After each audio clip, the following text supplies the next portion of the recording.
I've noticed it's been a long time since my last AU because I was on a trip to meet you guys. But of course, to some, that's not a good excuse, so I'll make it up to you in the next upcoming weeks. Starting out by doing all of these AUs you guys voted for on this poll, doing 2 a week.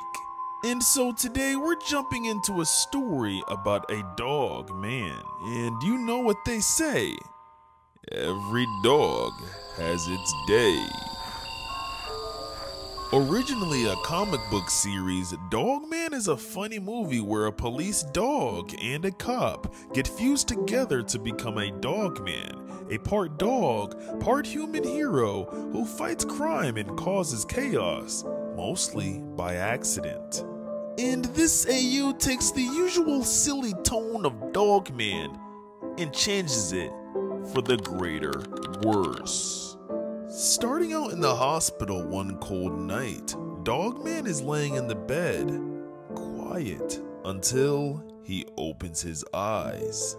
Meanwhile, Nurse Jenny is walking down the hall of the hospital, looking at her clipboard at her next patient, where we can see that the officer's head was amputated using Greg the dog's head.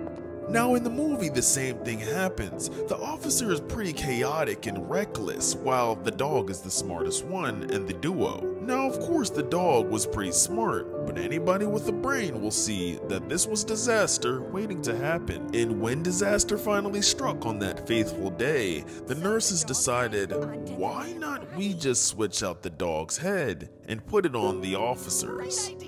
Luckily in this universe the operation was a success. He became a hero, but in another one, the complete opposite. Nurse Jenny finally entered the room and was surprised.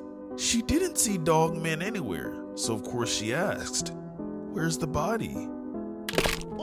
Meanwhile, a doctor and the chief of police is walking down the halls, with the doctor saying they've been working on Dogman for 2 weeks, assuring the chief that everything is worth the wait. With the chief saying, "I hope so. I've been worried about Greg and Knight, and it would really relieve me to see them. Trust me, it's better than you think." Then out of nowhere they hear screaming coming from Dogman's room. Inside, Nurse Jenny is completely petrified, unable to move. She tries to run away but doesn't get away in time. And when the doctor and chief open the door to see what's all the commotion going on, they are greeted with Dogman mauling the nurse's face, even repeatedly scratching on it, making her unrecognizable. I want you to keep in mind, dogs don't usually scratch their victims, and there's only 4 reasons on why they would do this. With the first one being marking their territory and leaving behind their scent to communicate to other dogs that come across it. Visual marking, comfort and instinct, and the other reason that I think it is for relieving stress and anxiety, which we'll find out why soon. But anyways, when Dogman goes for the next bite, they scream out, "What the?" And instantly Dogman runs away, jumping out of the window with Chief saying, "Hey, get back." And that's when we're shown Sarah the news reporter, who's seemingly waiting outside for the chief to leave the building after checking up on the 2 police officers. And that's when she hears a loud noise saying, "What was that sound?" And little does she know, it was Dogman, who tries to let out a bark but only sounds like a dog waiting to be let out by its owner, whining, with someone saying, "Oh my glob, what is that thing?" And it zooms out, showing us that it's Petey the cat saying this. Watching from his TV at home, he says, "It's a dog? Or a man? It's a monster!" As Dogman escaped the hospital and is running through town, it's revealed that everybody is glancing over at him, watching and scaring him, and confused, he's bumping into all of his surroundings. Wandering the night, people are so much scared of leaving the car with this creature roaming around. And all he wants to find is one place, known as home. Inside the house, Officer Knight's wife Alice is at home, and she's seemingly moving on with packages all around the house.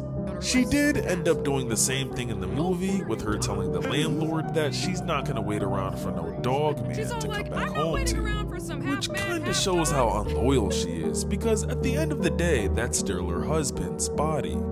But anyways, the dog man is stalking Alice from the bushes.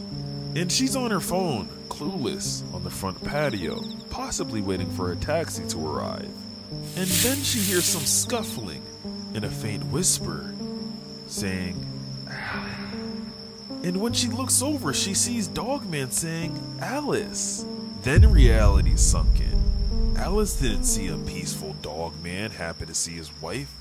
She's seeing a monster, a creep, and scared that this creature was out for her blood next. She ran back inside, holding the door closed, and as it crept towards the door, she booked it down the hall, telling herself in her head, run, Alice, run. And she hid inside of a closet with tears flowing down her face in fear. And somehow Dogman got inside and is now looking for Alice on all four. Now, one interesting thing about this scene is that I've noticed that the creator has put in a lot of attention to detail. But a lot of people don't know this, but dogs can almost see perfectly within the dark. Unlike us humans, whose eyes not only take a long time to adjust in the dark, but just don't have the superiority over dogs in general when it comes to eyesight. But anyways, as she hides in the dark, she gets sniffed out.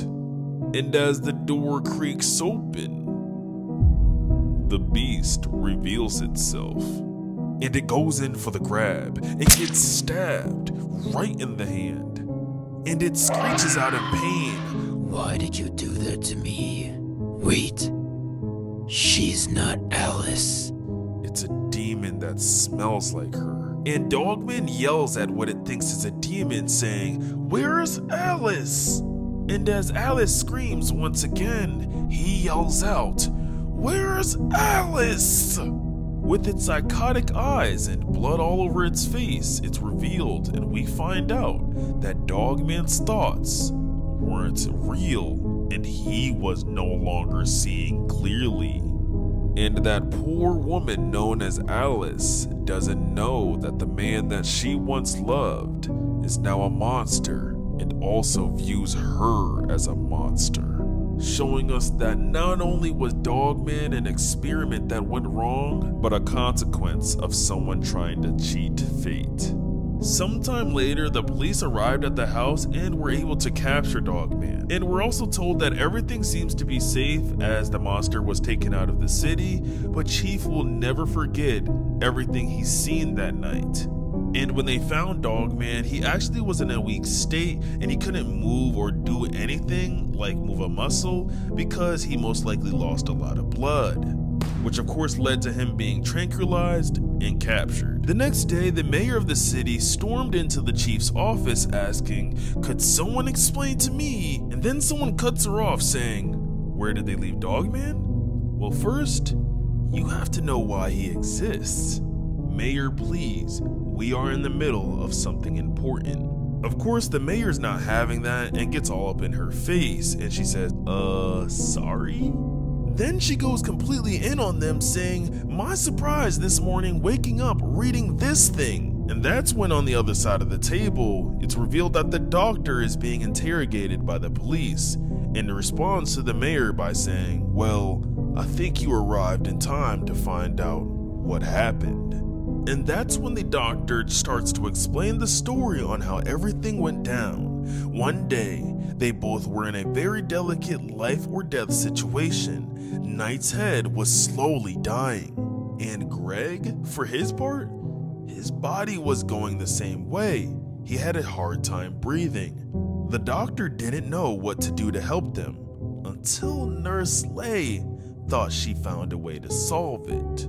It was to join the dog's head with Knight's body. However, gosh, we didn't mean for Dogman to go out of control like that. And that's when the chief of police loses his temper. We didn't mean for the Dogman to go out of control like that?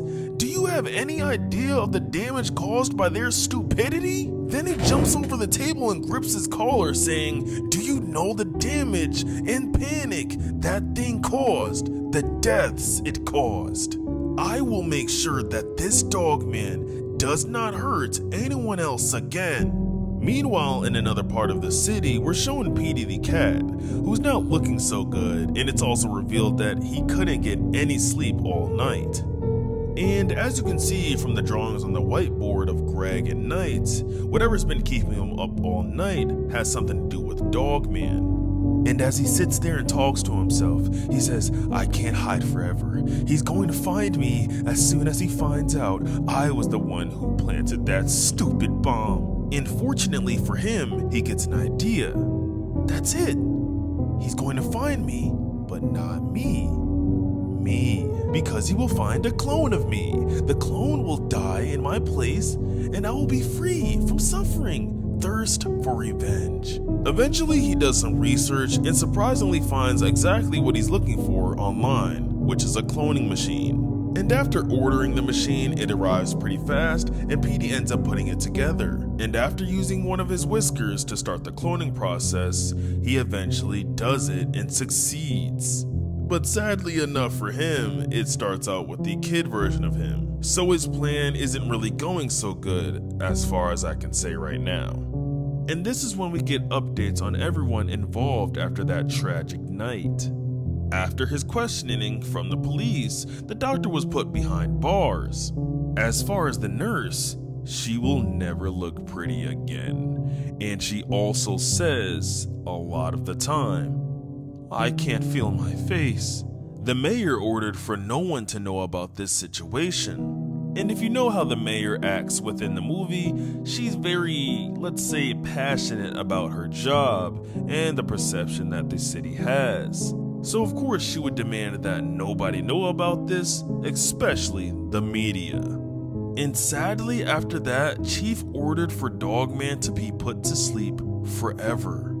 But the scientists had different plans, and they ignored the demands that the chief had and thought of something else. It's said that they saw something impossible to ignore. They saw something within Dogman that would allow them to perhaps make a breakthrough in science. And when the Dogman eventually woke up, he was subjected to a lot of inhumane experiments, being shocked, his eyeballs being taken out, and a lot of other different unspeakable things. It's even said that it's so bad that he's not even able to rest at all times, and all he does is suffer. And his only choice is to obey the voice that orders him through the glass. And what even makes this situation even sadder is that they notice that this is a very smart dog, and they say maybe if he can learn how to talk or do something else, he can make this torture stop. Now, like I said before, they aren't wrong about that. The dog is very smart. It was even smart enough to find what wire could actually stop a whole bomb. But the fact that they're torturing this dog so bad so that they could create the first dog human or human-like dog is disgusting. And it's even revealed that he now lives terrified of everything. And the only thing that keeps him calm is thinking deep down inside about his owner Knight, and uses only Knight's hand to caress his head. Then out of nowhere we're shown two characters from the Captain Underpants series named George and Harold, who were actually the creators of the Dogman comic. They're now older, and they're also making the graphic, more R-rated version of the comics because Harold says they don't make comics for kids anymore. And then Melvin tells them that whatever they create might become real, and they get scared at first. But then George just tells them to shut up. And if you aren't subscribed already, do that now to not miss out on the other AUs that are still being updated that I will follow up to. I love all you people and hope you guys are enjoying the series. God bless you all. Peace.